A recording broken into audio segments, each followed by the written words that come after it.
My definition of hope would be that tomorrow is better than today. I'm Blair Glencorse, and I share hope. Welcome to I Share Hope, the podcast where world leaders share their real stories of hope and how you can use actionable hope to start changing your life today. And now, here's your host, Chris Williams. Hi. Hey man, how are you? Good, how you doing? I'm doing great today.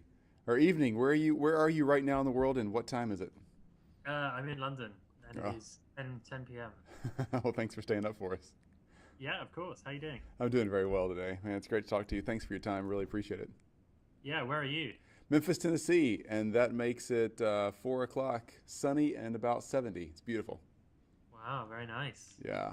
Nice. Man, I'm reading your bio here, and you got to be like 80 years old to have accomplished everything you've done, but you don't look 80. I moisturize. That's great. Keep it up.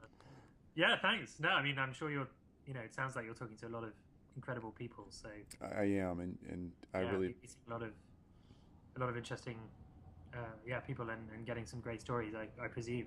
So, absolutely, yeah. I get to talk to some part of the group. really cool people, and I'm really glad you're part of the group. So if you kind of get the gist of what we're doing here, we're interviewing 1,000 people from all over the globe, and everybody on the survey, in a sense, represents 8 million people. So we're trying to get a true cross-section of global population, which is not the easiest thing to do, but trying to get a really good representation of who's out there and how is the world using hope kind of as a sustainable resource for pushing things forward that need to be pushed forward, you know? Cool. Yeah. So let me make sure. I'm going to read through this bio because I want to make sure that I'm hearing it right, because there's a lot of things in here, honestly, that I wish I knew more about. So you're obviously Blair Glencorse. I think I'm saying that right. Glencorse. Glencorse. Sorry, yeah. Blair Glencorse. Fantastic. Okay. So I was reading your bio. Founder and executive director of the Accountability Lab, which is an incubator for creative youth-driven ideas for accountability and transparency around the world. You're also a member of the World Economic Forum's Global Agenda Council on Anti-Corruption and Transparency, and a social impact fellow at the Center for High Impact Philanthropy at the University of Pennsylvania. Previously, you worked as an advisor for now President of Afghanistan, Ashraf Ghani, that's amazing, and worked for the World Bank on issues of governance and development. And you're an Echoing Green Fellow and one of the many winners of the World Technology Award, an Echoing Green Fellow. What is that? Yeah, Echoing Green is an organization based in New York that supports social entrepreneurs. Okay. They have a fellowship, so every year they take sort of 70 people, and they have an amazing network and give you a load of support to help you build your ideas and your communities. Wow. To make your work. And how do you win the World Technology Award? I was nominated for it kindly, and then filled in a form, and that was kind of it, really. That's fantastic. They must have thought a lot about you. Wow. Yeah, it was cool. It was some of these things seem to happen slightly randomly, but it was great. That's fantastic. And sadly they had a big ceremony in New York, but I was traveling, so I missed it. Oh, too bad. But it's good. Yeah. Well, we're going to get to a little more about what you're doing with the Accountability Lab. I'm curious about that, but I want to hear more about that, I think, around question 4, if you can hold off. Sure. Because if it doesn't fit there, fine, but I'd love to hear it there, because that kind of helps us understand what you're doing now to share hope. And I know you're doing a lot of other things, but that's pretty involved from what I've read about it. So, Mr. Glencorse, let's fire this thing up. I've got 5 questions that we ask each of these participants, and can't wait to hear your answers. These are your answers, not mine, so you answer them however you'd like. The more personal, the better, because I'm finding the stories that really connect to our audience and our listeners. We're in 45 countries around the globe right now, and we're not promoting this thing and pushing this thing out other than just dropping it on our social media accounts and putting it on iTunes. And it's amazing how it goes out, and I think it's because of people like you who are connecting to people like me just listening and gaining something we can use every day. So thanks again for your time. Cool, of course. Sounds great. All right, well, question 1. What's your favorite quote about hope, or your definition of hope? Great question. Um, my definition of hope would be that tomorrow is better than today, I suppose. That's a simple way to say it. Yeah. I think that's the most simple way to say it. I can work with that. All right, let's go with that. So question 2 is who's given you the most hope in your life? Who's really been an influencer there and helped you understand that tomorrow can be better than today? Very good question, and there's a few people, if I'm allowed more than one. My mother, definitely. I'm sure that's an answer that you... I've heard that one before. That's a good one, though. Yeah. But she's an amazing lady. My father died when I was very young, and she brought up 4 young children on her own. Wow. I have 3 sisters, so I had a lot of female influence, which was a very good thing. And as you can imagine, sort of that kind of thing must have been incredibly difficult. And the fact that she, came through that and gave us all such incredible educations and opportunities and values and sensibilities is amazing. So she gives me hope, and just spent this evening with her. I don't live in London anymore, but happened to be here for some work. So had the opportunity to see my sisters and my mother, and we get along so well, and she's such an inspiration to me for everything that she's done in terms of the family. So she's a big source of hope. But the people that we work with at the Accountability Lab are also a gigantic hope for me, because they are young people. Most of the people we work with are under the age of 25. Wow. Students, social activists, leaders within civil society in different places, and these are places generally that are very, very difficult. They have some of the most challenging contexts and most difficult problems anywhere in the world, and these young people are trying to change their societies in really meaningful ways, and they're doing it for the right reasons, and that gives me huge hope that the future can be different, and that tomorrow will be better than today. Man, that's great. I can give you examples of those kinds of people if you'd like, or I can save that for... You can put it wherever you want. You're up to the task, man. You just jump in there wherever you want to do that. Okay. Well, I'll give you an example of one of the moments where I've been proudest of what we're doing, which is the Accountability Lab supports young people with great ideas for accountability of government and for making their societies better. And we engage them in ways that they understand and sort of meet them where they are, make it interesting and engaging, I suppose, for them. So one of the things we've done in a number of countries is set up film schools to train young people in film, but films about how to improve their communities and change their societies and find their voice around issues that they care about. So we set one up in Liberia, a country that had a 20-year civil conflict, is really one of the more difficult places, I think, to live and to grow up in the world. And we found a young girl called Dorcas on the street whose parents had been killed during the war. She was involved in prostitution to make ends meet, just to survive. And she came into our film school and really got into film. I mean, just was totally into it. Has made now tons of films. Made one in particular during that film school about sexual harassment issues in school, which she had been subject to, which was a big hit when we put it out locally. Got a lot of discussion going. She won a local film festival prize. Wow. And has since gone on to, as I mentioned, make lots more films, really grow into herself, become a totally different person, and now in her area of Liberia represents the Liberian Movie Union, and it's really put her on a totally different trajectory. Yeah. And so seeing what she's done and the impact it's had on her life is the kind of thing that really gives me a lot of hope. Mm-hmm. That's a great example. Wow.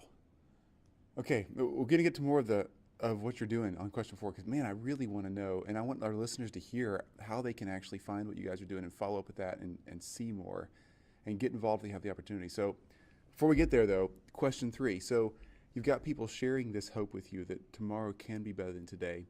And what's happened in your life? Because right now, again, I just read your bio, and you're a rock star, and there's a lot going on for you. Has there anything happened in your life, in your story, that's kind of made you rely on that hope and have to really reach back and hang on? Because sometimes we find ourselves in those really hard spots.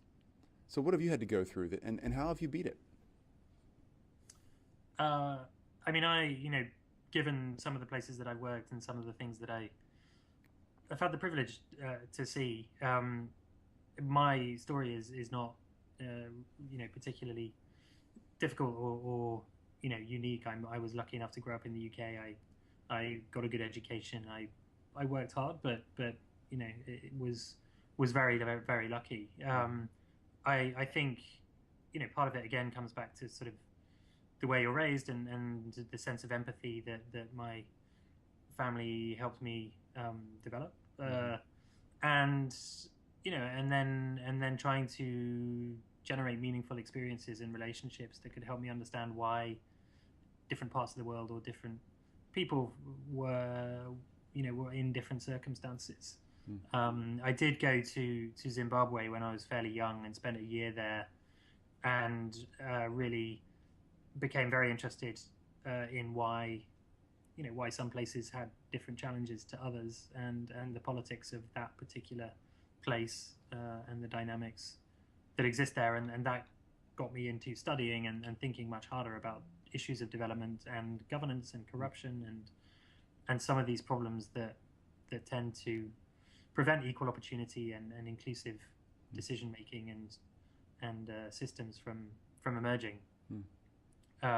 So I would say I'm incredibly lucky and haven't had terrible setbacks, more than your average person growing up in the West might have had. But as I suppose it indicates, hope and efforts to try and make the world a better place, I suppose, can come from anywhere, as long as it's authentic and meaningful stuff. Yeah, great example. I'm thinking of your mom all of a sudden again there too, because she had a tough turn in life, and she didn't let it get her down. I mean, I'm sure she had her hard days and hard years, but she didn't let it bust her, and she gave you guys a foundation, you and your sisters, something to work on and something to stand on, that we all have an opportunity to provide a kid with that kind of thing where they can launch into a great life. Definitely. And and hope is, it's about individuals giving one person a different trajectory and a different set of possibilities is really, really important. And sometimes I suppose we try and think about big solutions and the scale, and how can we help all of the people who don't have the opportunities that we do, and we should try and do that. But if everybody changed one life, then we'd be in a much better place. Yeah, you're right. Well, you're doing it. Question 4 is, how are you doing it? So how are you sharing hope in your world today? Tell us about this monster you've created that's literally touching almost every corner of the globe. Well, the Accountability Lab grew out of work that I'd done around politics and governance in difficult post-conflict countries, and the idea that young people have to be engaged in these issues. We need a generational shift in thinking if we're to address some of these problems, because rules and sorry, my sister is just making a cup of tea behind us. It's a great thing. Hopefully you'll get one too. Yeah. Rules and institutions don't work unless they correspond to the way that people actually interact with each other.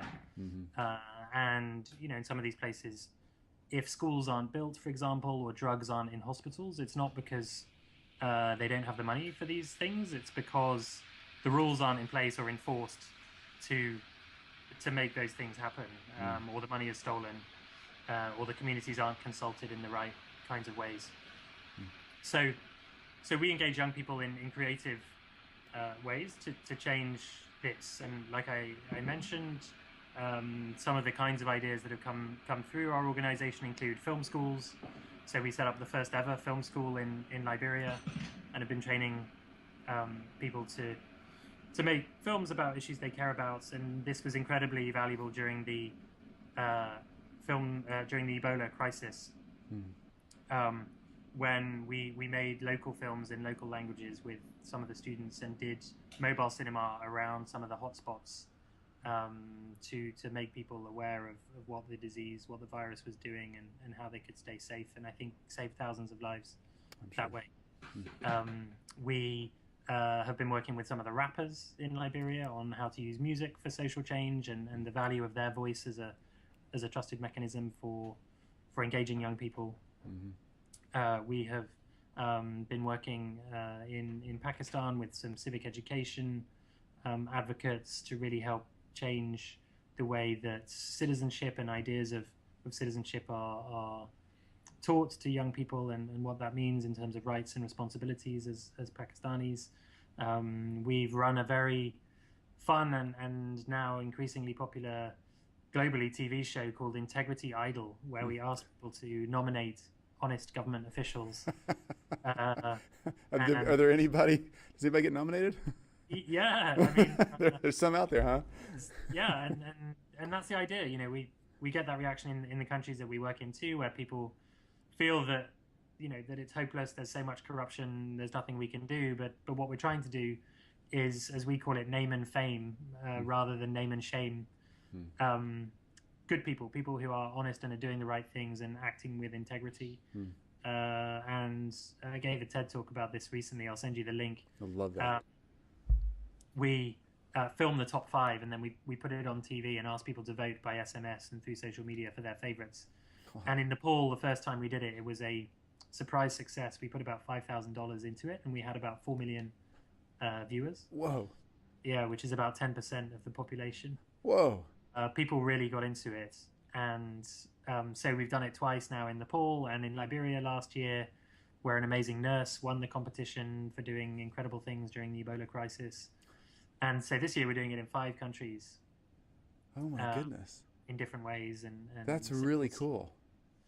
Yeah, we'll see what comes out of it. But the hope, of course, is the people that it highlights. It's these incredible change makers who are in the most difficult circumstances, looking after their communities, caring for citizens, doing their jobs in the right way. There's one example of a man who actually didn't win in Liberia, but is just amazing. He's in a very, very remote part of the country, and he was one of the 5 nominees. It's so remote that he doesn't even get cell phone coverage unless he sort of walks 20 minutes and climbs up a tree. Wow. That's how remote it is. But he is an assistant district education officer, and he walks 20 miles every day between schools to check on teacher attendance, and hasn't been paid for 7 years. But he does it. He does it anyway, because it's the right thing to do, and because he wants to help kids learn. Wow. It's amazing. Yeah, we've got some great videos about these kinds of people. So that fills me with hope. Wow. That fills me with hope too. How many people do you have involved in your organization right now? Well, it's growing. It's still small, but we have 16 full-time staff. And really? Then across 4 countries. Wow.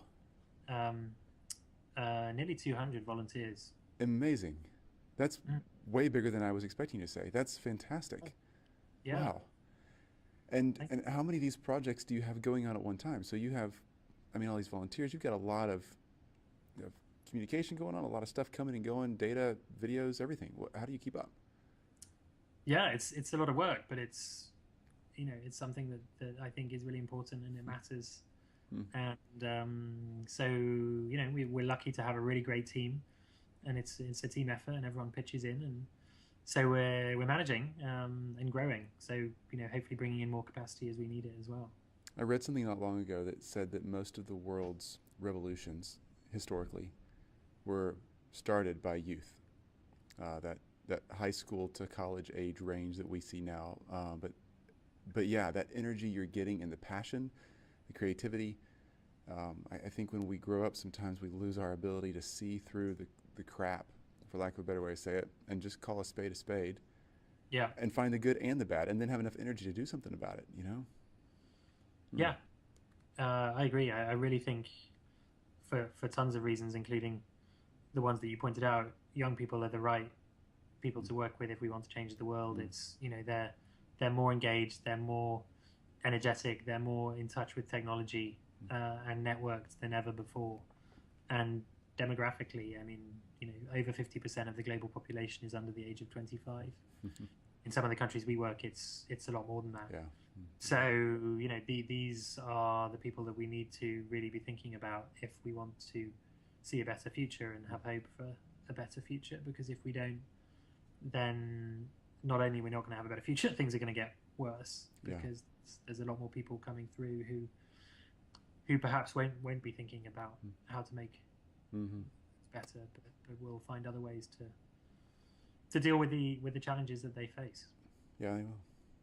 All right, question 5. So when we hang up from this call, what do I do next? So myself and everybody listening in, what do we do? The simple ABCs to go and grow hope inside of ourselves, or share it with somebody else.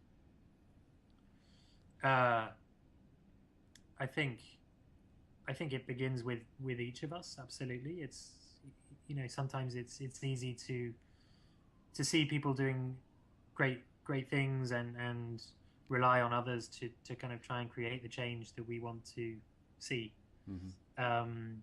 But we all have a role to play, and we talk a lot about this at the Accountability Lab, and about how accountability isn't just about people in positions of power. It's about all of us having integrity and taking responsibility and being part of the society that we want to live in positive ways. So I would say to everyone that they should think through what they can do to make tomorrow better than today, and there's no better time than now. Get out there and start doing it. That's a good way to say it. It really is. How do we get in touch with you? Twitter, Facebook, websites? What's the best way to follow and get involved if we want to? Yes, you can follow the Accountability Lab on Twitter at AccountLab. You can follow me on Twitter at Blair Glencorse. We have an Accountability Lab Facebook page, an Instagram account. So please look us up, follow us. We'd love your engagement, love your energy, and if anyone would like to volunteer with us or visit anything that we're doing, we'd be very, very happy to host them and to try and show them some of the hope that we're trying to build. Awesome work. I'm very, very impressed. And again, so thankful that you're willing to spend a few minutes with us, because I know you obviously have a lot on your plate. 4 countries and 200 plus volunteers and 16 staff members. I'd keep a guy busy late at night. Yeah. Thanks for taking the time too. It's great to be part of this. Yeah, you bet. And let me ask you 1 or 2 just random questions here. So you're an advisor, or previously an advisor, to the now president of Afghanistan. What's that like, and how in the world did you get hooked up with that guy? Because that's quite an honor, and it's a guy who was moving in a long time ago. He was moving and shaking for a long time now. Yeah, he's an incredible man. He was the finance minister during the transitional government in Afghanistan after the fall of the Taliban, and then was at Kabul University for a bit. Then he came back to the US, and that's where I met him. He was setting up a think tank in DC, and I was working at the World Bank, and so shifted over and began to work with him and helped him set up that institute, which looked at these same kinds of issues: how you build more resilient states and societies in difficult parts of the world. So worked with him for 5 years, and he is a very, very intelligent, incredibly dedicated man. Afghanistan couldn't ask for anyone better. So that was a learning experience for me, and really gave me a lot of ideas and insight and knowledge about these kinds of things that have held me in good stead. That's great to hear, because the media talks about so many people, so many leaders in so many places, and they're happy one day and mad the next day about whoever it is. And it's great to hear somebody who has an inside scoop say that country has a leader that's good, because man, those people have been through enough. I'm so glad to know that they've got somebody who can help build a foundation and get wherever it is they need to go, not where the Westerners think they need to go, but wherever it is they need to go as a country. Yeah, exactly. Well done, sir. Yeah. Very well done. Hey, last thing we ask each of our guests to do so we can help put this at the beginning of the podcast is your name and I share hope. So we'll get a little excerpt from you somewhere in what you said. You've given us so many great quotes already. And then we'll get some audio of you saying your name and I share hope. So like I would say, I'm Chris Williams and I share hope. So I'm going to mute my microphone. Can you give me a quote like that? Sure. All right. I'm Blair Glencorse, and I share hope. Perfect. Well, so how does this work? You sort of edit things down and yes, so on. You got it. So again, we're doing 1,000 of these, and we're releasing one a week. And this is a 5-year project was the goal. Obviously, we need to pick up our pace if we're going to knock out 1,000 in 5 years. But we were releasing one a week, trying to make sure that we had enough to stay consistent with, because we want people to be able to really rely on us to bring another story of somebody who's actually doing it. So we're a couple months ahead right now. So what we'll do is we'll take this info and we don't clip them, we don't trim them down, we do our best to keep them authentic so nobody thinks we're cheating anybody, and we tell the story as it is. So we'll release it in podcast form, YouTube, and then we just let it go where it goes. And it's really, really cool to hear the stories and the thank yous and the comments that come back from people hearing a story like your own and getting inspired and joining into what you're doing, or finding out that they have some passion and they just needed a nudge to get moving, you know? And that's the greatest thing about entrepreneurs like yourself. You're good at nudging people, and I appreciate that. I really do. No, brilliant. I'm just going to look up your YouTube page now. It's the YouTube page we literally put out there last week, maybe a week before that. Yeah, so it's brand new. You can find it on isharehope.com. I think the link is now up. It's brand new. And people listening to this, it'll be a few months old by the time you get to it. Cool. Yes. Nice. And so it's taken us a little longer to convert to video. At first, we were just doing audio because of just wondering how much we could actually put into this. But we're just self-funding this and doing it for the good of doing it, I guess. That's kind of the reason. It's making us smile and bringing hope to us. And so we're glad there's a bunch of people out there who are cheering us on. Yeah, it's awesome. Cool, man. You have 5 kids. I do, yeah. That's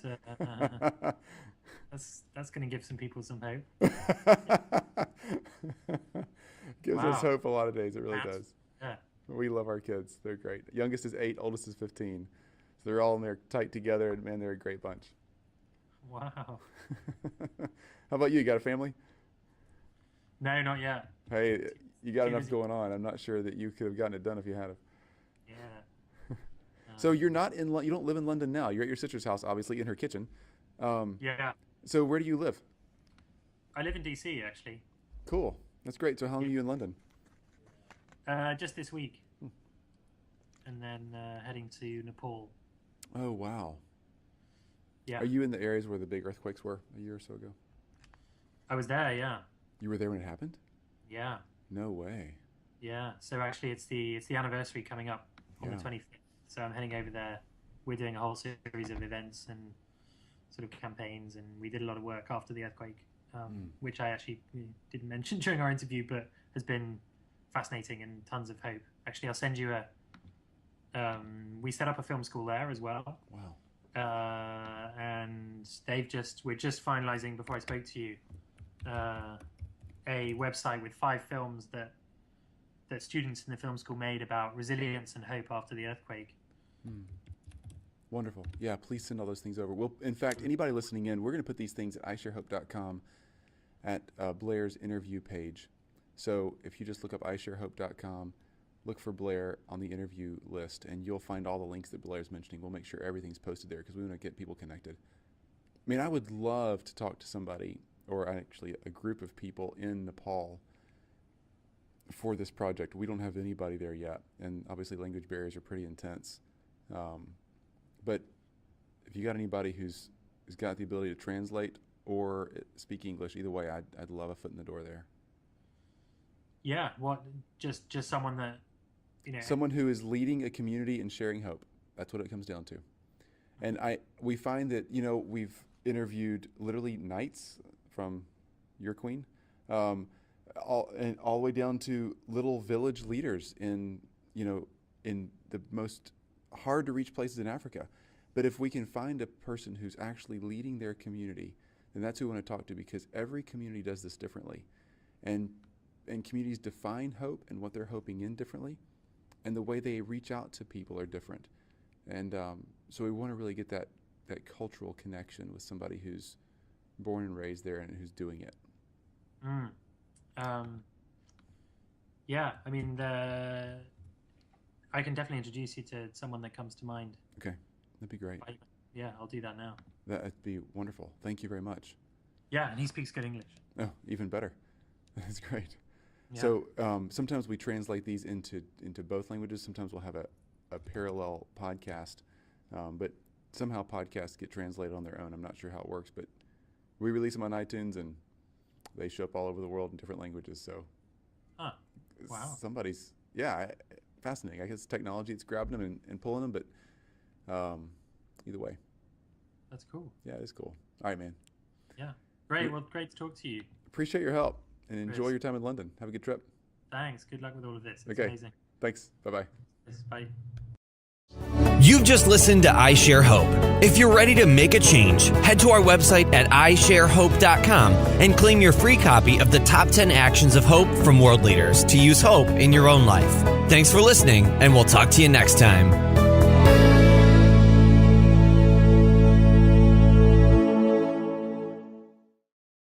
Stand up for us. Yeah, of course. How you doing? I'm doing very well today. Man, it's great to talk to you. Thanks for your time. Really appreciate it. Yeah, where are you? Memphis, Tennessee, and that makes it 4 o'clock, sunny and about 70. It's beautiful. Wow, very nice. Yeah. Nice. Man, I'm reading your bio here, and you got to be like 80 years old to have accomplished everything you've done, but you don't look 80. I moisturize. That's great. Keep it up. Yeah, thanks. No, I mean, I'm sure it sounds like you're talking to a lot of incredible people. So I am, and I really. A lot of. My definition of hope would be that tomorrow is better than today. I'm Blair Glencorse, and I share hope. Welcome to I Share Hope, the podcast where world leaders share their real stories of hope and how you can use actionable hope to start changing your life today. And now, here's your host, Chris Williams. Hi. Hey, man, how are you? Good. How you doing? I'm doing great today. Or evening. Where are you right now in the world, and what time is it? I'm in London, and it is 10 p.m. Well, thanks for staying. Impact Philanthropy at the University of Pennsylvania. Previously, you worked as an advisor for now President of Afghanistan, Ashraf Ghani. That's amazing. And worked for the World Bank on issues of governance and development. And you're an Echoing Green Fellow and one of the many winners of the World Technology Award. An Echoing Green Fellow. What is that? Yeah, Echoing Green is an organization based in New York that supports, social entrepreneurs. Okay. They have a fellowship, so every year they take sort of 70 people, and they have an. Sure, I'm going to read through this bio because I want to make sure that I'm hearing it right, because there's a lot of things in here, honestly, that I wish I knew more about. So you're obviously Blair Glencorse. I think I'm saying that right. Glencorse. Glencorse. Sorry, yeah. Yeah. Blair Glencorse. Fantastic. Okay. So I was reading your bio. Founder and executive director of the Accountability Lab, which is an incubator for creative youth-driven ideas for accountability and transparency around the world. You're also a member of the World Economic Forum's Global Agenda Council on Anti-Corruption and Transparency, and a social impact fellow at the Center for High. A lot of interesting, people and getting some great stories, I presume. Absolutely, yeah. I get to talk to some part of the group. Really cool people, and I'm really glad you're part of the group. So if you kind of get the gist of what we're doing here, we're interviewing 1,000 people from all over the globe, and everybody on the survey, in a sense, represents 8 million people. So we're trying to get a true cross-section of global population, which is not the easiest thing to do, but trying to get a really good representation of who's out there and how is the world using hope kind of as a sustainable resource for pushing things forward that need to be pushed forward, Cool. Yeah. So let me make